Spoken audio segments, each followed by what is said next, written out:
तो कह रहे हैं आपको लिए चलते हैं।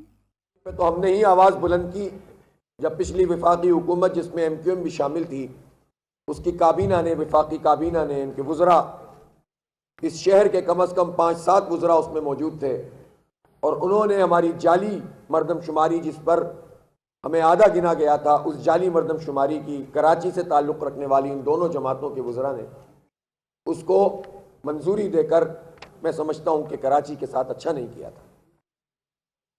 हमने मरदमशुमारी पर भी उस वक्त एतराज़ किया, लोगों को समझाया, प्रेजेंटेशंस की, अहले दानिश बिनिश को बताया कि हमारे साथ क्या सलूक हो रहा है, इससे हमारी नुमाइंदगी और हमारी सीटों, बल्दियाती हों या सूबाई या कौमी, इन सब पर कितना फ़र्क पड़ता है और वसाइल पर कितना फ़र्क पड़ता है। लेकिन किसी ने नहीं सुनी, कोई पलट कर नहीं आया। फिर हमने हल्का बंदियों पर और इख्तियारात पर तहरीक चलाई, जिद्दोजहद की। इख्तियारात हमसे छीने गए। 2008 से लेकर 2017 तक पीपल्स पार्टी और MQM मुश्तरका तौर पर सिंध में हुकूमत करते रहे और इसी दौरान हमसे बड़े बड़े इदारे छिन गए। इसी दौरान वो इदारे के जो कि सिटी गवर्नमेंट का हिस्सा बन गए थे, KDA, MDA, LDA, वो सारे के सारे एक्ट के ज़रिए से अलग कर दिए गए, कवानीन बनाए गए और ये दोनों जमातें उसमें शरीक जुर्म रहीं। फिर उसके बाद 2013 का जो बल्दियाती एक्ट आया, उस बल्दियाती एक्ट में हमारे बहुत सारे इख्तियारात छीन लिए गए। ये दोनों जमातें उस वक्त भी इत्तेहादी थीं और बाद में भी इत्तेहादी रहीं और अब फिर इत्तेहादी हो गई।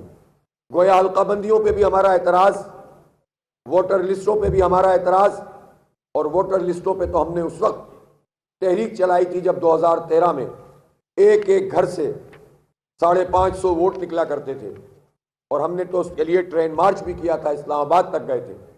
सुप्रीम कोर्ट ने इन वोटर लिस्टों को नल एंड वाइट करार दिया था। यह जमात इस्लामी की जिद्दोजहद है। अब जब दोबारा वोटर लिस्टें बनी, हमने फिर भी एतराज़ किया, लेकिन इस सब के बावजूद हमने कहा इख्तियार भी दो और इंतखाब भी कराओ। साजिशें होती रहीं, 4 मरतबा ये इंतखाब मुलतवी हुआ, 4 मरतबा शबखून मारा गया। हम लगे रहे, हम नहीं होते तो इंतखाब ही ना होता। और लोगों ने समझा, कराची के लोगों ने, कि ये एक ही पार्टी है, इसकी लीडरशिप है कि जो हमारी तर्जुमानी कर रही है। हमें मेयर चाहिए, हमें अपने नुमाइंदे चाहिए और इसीलिए कराची के लोगों ने बिलाखिर जमात इस्लामी पर एतमाद का इजहार किया। अगर शबखून न मारा जाता,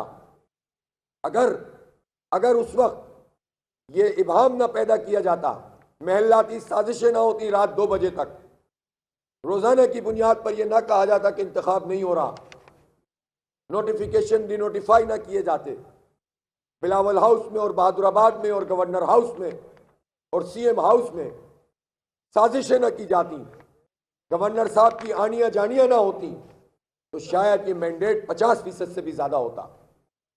लेकिन चंद घंटों पहले तक जितनी साजिशें हो रही थी, उसमें कराची के लोग अगर 10% भी निकलकर वोट डालते तो मैं उन्हें खराज तहसीन पेश करता। उन्होंने तो 25% कास्टिंग की है। माजी में अभी ज़िमनी इंतखाब हुए, लांडी में एक ज़िमनी इंतखाब हुआ जिसमें 8% कास्टिंग हुई थी, जिसमें MQM के शायद लोग जीत गए थे। हमने उसको स्किप किया था। अगर मैं ये दावा करता कि चूंकि हमने स्किप किया था इसलिए हम जीत गए और जो जीत गया है वो हार गया, तो ये तो बचकाना बात होती ना। तो बाज़ लोग अब भी बचकाना बातें करते हैं। बहरहाल 25% से ज़ायद लोगों ने वोट कास्ट किया। इन हालात में इलेक्शन हुए और जब इलेक्शन हुए और इलेक्शन कमीशन ने फैसला किया तो हमने इलेक्शन कमीशन को अप्रिशिएट किया, अभी भी करता हूं। मैं मानता हूं कि चीफ इलेक्शन कमिश्नर और उनकी टीम ने एक जुर्रतमंदाना फैसला किया, कानूनी फैसला किया, अच्छा फैसला किया और इस फैसले के नतीजे में कराची के लोगों को अपनी क़यादत चुनने का मौका मिला। लेकिन फिर उसके बाद जो तैयारी होनी चाहिए थी उसमें कमी महसूस हुई। अमला पूरा नहीं था, हमने देखा कि सामान पूरा नहीं था। कुछ जगहों पर तो पूरा दिन, कुछ जगहों पे आधे दिन, कुछ जगहों पे घंटों पोलिंग शुरू नहीं हो सकी। लेकिन हमने फिर भी कहा कि चलो इलेक्शन में जाओ, अब इलेक्शन को आगे पीछे नहीं होना चाहिए। बहरहाल इलेक्शन हुआ और हमने जो धांधली हुई, जो पीपल्स पार्टी और सिंध हुकूमत ने अपने ज़ेर असर यूसियाँ रखी हुई थी, उसकी ख़ास डिलिमिटेशन की हुई थी, और ख़ास तरीके से उन्होंने अपने कुछ मुज़ाफ़ाती इलाक़ों में जिस तरह से वो अंदरूनी सिंध में कब्ज़ा कर लेते हैं, किसी दूसरी की बात आगे बढ़ ही नहीं पाती। यहाँ भी ये सही काम किया, अपने नंबर्स पूरे करने की कोशिश की। हमने कहा चलो फिर भी आगे बढ़ाओ, इसलिए कि बहरहाल शहर को एक क़यादत की ज़रूरत है, शहर के लिए कुछ होना चाहिए। हमारी एक यूनियन कमेटी में मॉडल टाउन जो टाउन है उसकी UC8 है, उस UC8 में हमारे एक जिम्मेदार को, वो लड़ भी रहे थे नहीं, वो उनके ऊपर हमला हुआ। वहाँ एक आज़ाद उम्मीदवार का पीपल्स पार्टी के साथ इत्तेहाद था। उस आज़ाद उम्मीदवार के बहुत सारे लोगों ने मिलकर उन पर अटैक किया और इस वक्त भी वो बिल्कुल जांकनी के आलम में हॉस्पिटल में मौजूद हैं। हमने इस बात को रजिस्टर करवाया, लेकिन हमने ज़र्फ़ का मुजाहरा किया, एक वाक़े को बुनियाद बनाकर पूरे शहर के लिए। ये नहीं कहा कि आप जो है वो सब कुछ तबाह हो गया और बर्बाद हो गया। निशानदही की, खतूत लिखे, कभी कभी इलेक्शन कमीशन भी मौज में आकर वजाहतें जारी कर देते हैं तर्जुमान जमात इस्लामी का नाम लेकर।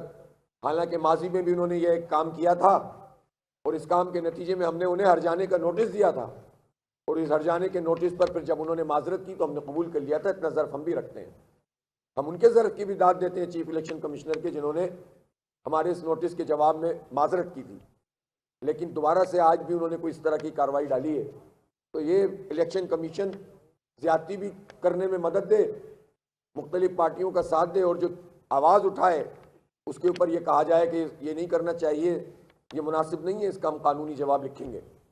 लेकिन मैं बता ये रहा था कि जब 5 बजे तो हमने एक मैसेज चलाया अपने तमाम लोगों को, मैंने खुद, और ये कहा कि देखो इलेक्शन तक का मामला तो हो गया, बहुत तुमने मेहनत की, महीनों नहीं बरसों से लगे हुए हो, लेकिन फॉर्म 11-12 लेकर ज़रूर उठना, वरना ये लोग खा जाएंगे इलेक्शन। शायद उस वक्त लोगों ने समझाओ कि हाफिज़ साहब ऐसी बातें कर रहे हैं। बाज़ इलाकों में तो पोलिंग बहुत ज़बरदस्त नॉर्मल हुई है। मसलन डिस्ट्रिक्ट सेंट्रल में बहुत कम शिकायत आई, डिस्ट्रिक्ट ईस्ट में बहुत कम शिकायत आई, डिस्ट्रिक्ट बल्कि बाय लार्ज जो जगहें थी लियारी वगैरह, ये सब जहाँ पर उन्होंने जोर डाला, कुछ कैमाड़ी के इलाके, कुछ बल्दिया, कुछ मलीर, इस तरह की जगहों पे तो उन्होंने कुछ किया। लेकिन बाय लार्ज चूँकि हम तो इससे कहीं ज़्यादा खूनी इलेक्शन भी देख चुके हैं, तो हमने कहा कि चलो ठीक है। तो लोगों ने समझा कि जहाँ स्मूथ पोलिंग में जमात इस्लामी भरपूर अक्सरियत से जीत रही है तो बस अब क्या होगा। लेकिन हमने कहा कि नहीं, जब तक फॉर्म 11 ना मिले नहीं हिलना, फॉर्म 12 ना मिले नहीं हिलना, और फॉर्म 12 और 11 मिल भी जाए तो प्रिजाइडिंग अफसर के दस्तखत करवाना, अंगूठा लगवाना, शनाख्ती कार्ड का नंबर लिखवाना। शायद कुछ पोलिंग एजेंट समझ रहे हो कि हम ज़रा ज़्यादा जज्बाती हो रहे हैं, लेकिन फिर खुदा का करना क्या हुआ कि हमारी हिदायत इतनी काम आई कि काउंटिंग तो हो गई 7-8 बजे तक। प्रिजाइडिंग अफसर कहे कि हम तो नहीं देंगे आपको फॉर्म, कोई कहे फॉर्म नहीं है, कोई कहे दस्तखत नहीं करूँगा, कोई कहे स्टैंप नहीं लगाऊंगा। फिर हमने पूछा, हमने कहा स्टैंप की ज़रूरत नहीं है, दस्तखत काफ़ी है। रात 10 बज गए, 11 बज गए, 12 बज गए, 1 बज गए। मेरा ख्याल है कि उसके कई बाद जाकर कुछ 80-90% लोग सुबह तक जाकर फारिग हुए और फॉर्म 11 लेकर आए। उसके बाद काम शुरू हुआ। आरओज़ के रिजल्ट जो फिर फौरन मिलने चाहिए थे, ऐलानात शुरू हुए, फिर रिजल्ट की अनाउंसमेंट ख़त्म हो गई। और फिर क्या हुआ, फिर ये हुआ कि आहिस्ता आहिस्ता एक टेक्निकल तरीके से पीपल्स पार्टी की सीटों को ज़्यादा दिखाया जाने लगा ताकि तासुर बन जाए कि वो जीत रही है। हमने निशानदेही की कि आरओ डिले क्यों कर रहे हैं। आरओज़ के दफ्तर में आज भी लोग मौजूद हैं जहाँ पर इन्होंने गड़बड़ की, और जब तक ये मुकम्मल ऐलान नहीं हुआ था हमारे लोग खड़े रहे थे। अब हुआ ये कि फिर जो धांधली, जो सब कुछ अपनी जगह, लेकिन नताइज में वो तब्दीली जिसमें फॉर्म 11 हमारे पास मौजूद है, फॉर्म 12 भी ज़्यादातर मौजूद है, फॉर्म 11 और फॉर्म 12 भी मौजूद है, उसके बावजूद हमारे रिजल्ट्स को तब्दील कर दिया गया। और जो फाइनल रिजल्ट इलेक्शन कमीशन ने अनाउंस किया है उसके मुताबिक पीपल्स पार्टी की 93 नशिस्तें 93 और जमात इस्लामी की 86 नशिस्तें हैं। जबकि हमारे पास, राजा साहब मुझे अगर आप दिखाएं तो ये कागज़ है जिसकी मैंने समराइज़ किया है कि 9 नशिस्तें ऐसी हैं कि जिसके फॉर्म 11 मुकम्मल हमारे पास मौजूद हैं, जिसमें हम जीत गए हैं, प्रिजाइडिंग अफसर के दस्तखतों के साथ ये फॉर्म मौजूद हैं, हम जीत चुके हैं और फिर उन्होंने हमें हरवा दिया, उन्होंने हमें हरा के पीपल्स पार्टी को जितवा दिया। ये है वो फॉर्म 11 जो हमने जमा किए हुए हैं। अब मुझे ये बताइए कि मैं तो ये ज़्यादा बातों में जा ही नहीं रहा, pre poll rigging, during poll rigging, मैं इसमें नहीं जा रहा अभी। मैं तो सिर्फ इतना कह रहा हूँ कि जमात इस्लामी को कराची के लोगों ने सबसे बड़ी जमात के तौर पर वोट दिए हैं। हम अपने अवाम के इस मैंडेट पर शब खून नहीं मारने देंगे। बुनियादी बात हमारी ये है, हम जायज़ और कानूनी बात कर रहे हैं, कागज़ हमारे पास मौजूद है, प्रिजाइडिंग अफसरों के दस्तखतों वाला रिजल्ट मौजूद है। फिर कैसे ये आरोज ये काम कर सकते हैं? पता ये चला कि जो डिस्ट्रिक्ट वेस्ट है, ज़्यादातर वहाँ पर यह काम किया गया है और गुलाम कादिर खान तालपुर जो DRO हैं, जो DC वेस्ट भी हैं, ये उनकी सारी निगरानी में ये काम हुआ है। लोगों को अंदर जाने नहीं दिया गया, कॉर्डन ऑफ कर दिया गया और कॉर्डन ऑफ करने के बाद उन्होंने ये सारी कारीगरी की है। हमारी इन यूसीओ को, जिसमें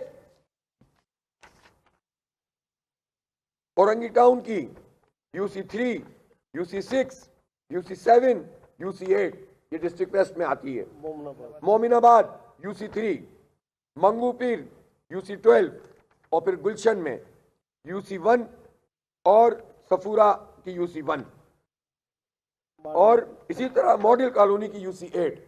ये 9 यूनियन कमेटियां ऐसी हैं जिसके फॉर्म 11 मौजूद हैं। हम जीत चुके हैं और इन्होंने हमें हरवा कर पीपल्स पार्टी को जिता दिया है। एक और मजे की बात बताऊं, वोट भी देखें कितने हैं। ये मुदस्सिर अंसारी साहब मौजूद हैं, ये UC7 से जमात इस्लामी के कैंडिडेट, अमीर जमात इस्लामी ज़िला गरबी, ये वहाँ से कैंडिडेट 7,494 वोट लिए इन्होंने, 7,494 वोट, ऐसे ही है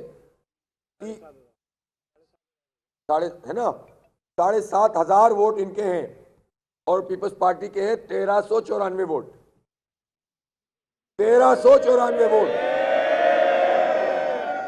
ये हार गए, PP जीत गई। और भाई इस तरह तुम नंबर 1 पार्टी बनना चाहते हो?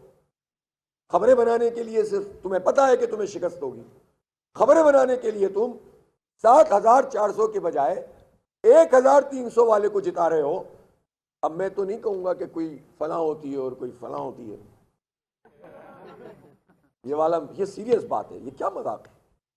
5,000 वोट हमारे जो रफ़ायाम की UC8 है, मॉडल टाउन कहलाता है, ये